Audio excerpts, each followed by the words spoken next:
And perhaps there is a limit to the grieving that the human heart can do.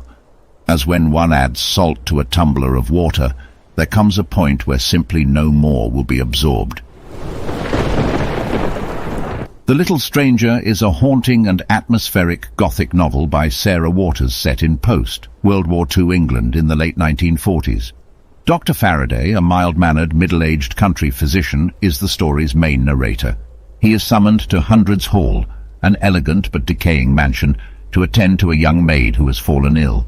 As the story unfolds, Dr. Faraday becomes increasingly drawn into the lives of the Ayres family, who reside in the dilapidated mansion. Mrs. Ayres, a somewhat aloof and aristocratic mother haunted by the memories of her deceased children, her son Roderick, a war-wounded former RAF pilot struggling with his physical and mental scars, and her daughter Caroline, a practical, sensible and intelligent young woman, form the core of the family. Strange and inexplicable events begin to occur at Hundreds Hall. Some of the Ayres family is convinced the house is haunted, but Dr. Faraday, being a rational man of science, dismisses their claims. The Little Stranger is a beautifully written novel.